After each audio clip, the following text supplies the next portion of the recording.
Revision everything में एक बार फिर से आप लोगों का बहुत बहुत स्वागत है। तो कैसे हैं आप लोग? आई होप आप सब बहुत ही अच्छे होंगे। देखिए, इसके पहले हमने अनुच्छेद 32 तक पढ़ लिया था, तो आज हम पढ़ेंगे अनुच्छेद 33, 34, 35। इसका मतलब है कि हमारा मूल अधिकार का टॉपिक आज खत्म हो जाएगा। तो चलिए बिना टाइम वेस्ट किए शुरू करते हैं अनुच्छेद 33। देखिए, राष्ट्रीय सुरक्षा के हित में संसद सेना, मीडिया तथा गुप्तचर के मूल अधिकार को सीमित कर सकती है। आपको पता होगा कि कोई भी हमारे मूल अधिकार का हनन नहीं कर सकता, चाहे वो संसद ही क्यों ना हो, लेकिन सुरक्षा के हित के लिए, सुरक्षा के, राष्ट्रीय सुरक्षा के हित में जो संसद होती है हमारी, वो सेना, मीडिया और गुप्तचर के मूल अधिकारों को सीमित कर सकती है। सेना, देखिए, जैसे बहुत सारे ऐसे बातचीत होते हैं, बहुत सारे ऐसे राज होते हैं जो कि सेना को गुप्त रखने पड़ते हैं। मीडिया को भी चुप रहना पड़ता है, क्योंकि मतलब उससे देश की सुरक्षा को हानि पहुंच सकती है। और हमारे गुप्तचर देखिए, अगर उन्हें कोई चीज पता है और वो सीधे सीधे बोल देंगे कि नहीं ये ऐसा है या वैसा है, तो राष्ट्रीय सुरक्षा में समस्या हो जाएगी, है ना। इसीलिए संसद सेना, मीडिया तथा गुप्तचर के मूल अधिकारों को सीमित करती है। सीधे सीधे यहाँ पे बोलने का अधिकार, अनुच्छेद 19 के 1 के बोलने के अधिकार को सीमित करती है। फिर कुछ और ऐसे अधिकार जिससे राष्ट्रीय सुरक्षा के हित में समस्या हो सकती है, तो वहां पे जो संसद होती है वो उनके मूल अधिकार को सीमित कर सकती है। अनुच्छेद 24 हमारा कहता है, माफ कीजिएगा, अनुच्छेद 34, भारत के किसी भी क्षेत्र में सेना का कानून लागू किया जा सकता है, जिसे मार्शल लॉ या कोर्ट मार्शल कहते हैं। देखिए, अगर कोई भी क्षेत्र में अगर कहीं भी मतलब सेना है, तो वहां पर केवल मार्शल लॉ ही होगा, यानी सेना का कानून ही होगा। वहां पे आपका मूल अधिकार नहीं देखा जाएगा। जहाँ पे सेना है वहां पे केवल और केवल सेना का ही कानून चलेगा। जैसे कंटोनमेंट एरिया होता है ना, जैसे प्रयागराज में भी हमारे है ना कंटोनमेंट जोन, तो जितनी दूर में वो जोन है वहां पे केवल और केवल सेना का ही रूल चलेगा। वहां पे आपके मूल अधिकार या किसी भी तरीके का नियम कानून नहीं चलेगा, और इसके खिलाफ आप सुप्रीम कोर्ट भी नहीं जा सकते, क्योंकि ये सीधे सीधे अनुच्छेद 34 में कहा गया है कि जहां पे सेना होगी वहां पर केवल और केवल सेना का ही कानून चलेगा। और हमारा अनुच्छेद 35 कहता है कि भाग 3 में मूल अधिकार के लागू होने की विधि की चर्चा, यानी कि हमारा जो मूल अधिकार वो कैसे लागू होगा, कौन नियम कानून बनाएगा, किस प्रकार से सारा नियम कानून चलेगा, किस प्रकार स्टेप बाय स्टेप सब कुछ लागू किया जाएगा, ये सब कुछ हमारा अनुच्छेद 35 में है।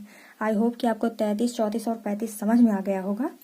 तो कुछ छोटे छोटे पॉइंट्स देख लेते हैं। देखिए, मूल अधिकार को 7 श्रेणियों में बांटा गया था, बांटा गया है नहीं, बांटा गया था, किंतु वर्तमान में 6 श्रेणियां हैं। देखते हैं कौन कौन सी। देखिए, इधर हमारा श्रेणी है और इधर है हमारा अनुच्छेद। देखिए, सबसे पहले है हमारा समानता का अधिकार, जो कि है हमारा अनुच्छेद 14 से 18।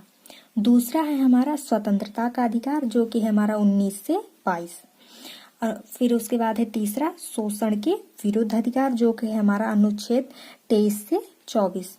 उसके बाद है हमारा धार्मिक स्वतंत्रता का अधिकार, जो कि है अनुच्छेद 25 से 28। फिर है शिक्षा एवं संस्कृत संबंधी अधिकार, जो कि 29-30 में है। और ये है हमारा छठवां सबसे जरूरी संपत्ति का अधिकार, जो कि अनुच्छेद 31 में है।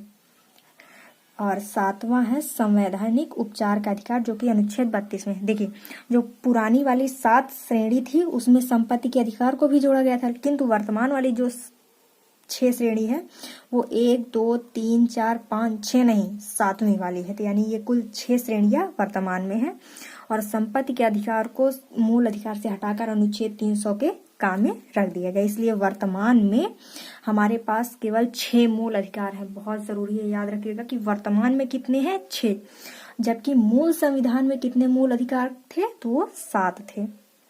और कुछ पॉइंट्स और देख लेते हैं। देखिए, अनुच्छेद 15, 16, 19, 29 एवं 30 को केवल भारतीयों को मिला है। कहने का मतलब है ये जो 5 मूल अधिकार ही केवल भारतीयों को मिला। जैसे अनुच्छेद 15 हो गया, 16, 19, 29, 30, ये सब कुछ हमने पिछले वीडियो में आपको बताया है कि इनमें क्या क्या है।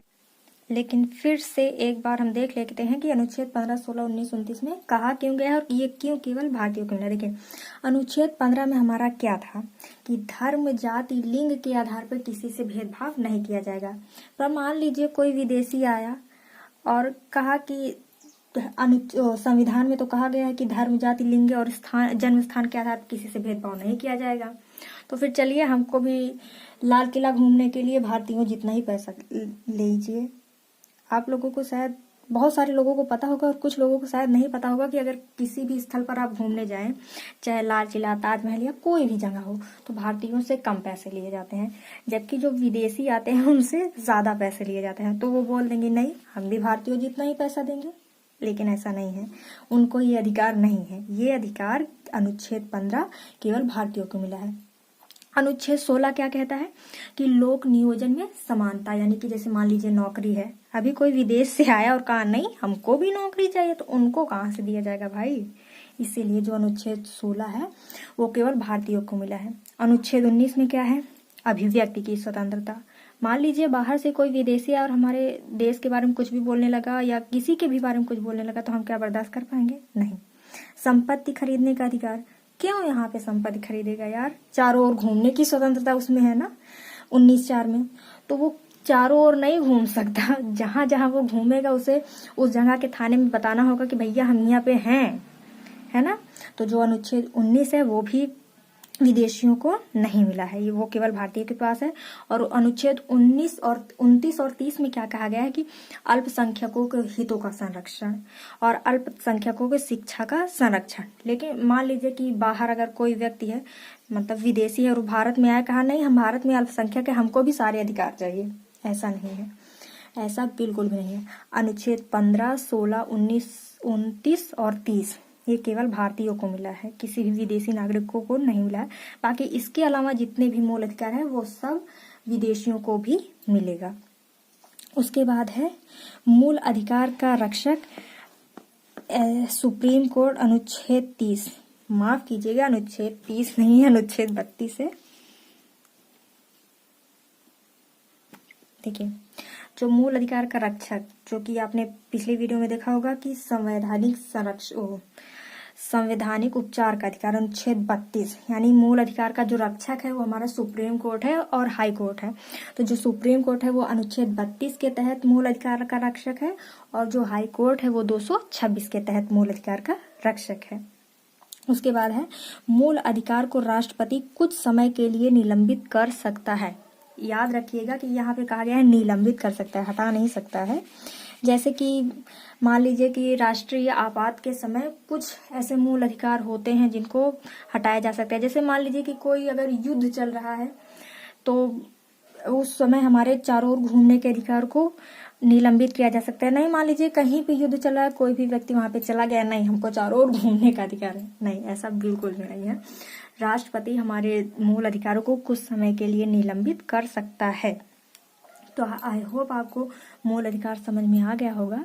तो मिलते हैं नेक्स्ट वीडियो में। Thank you.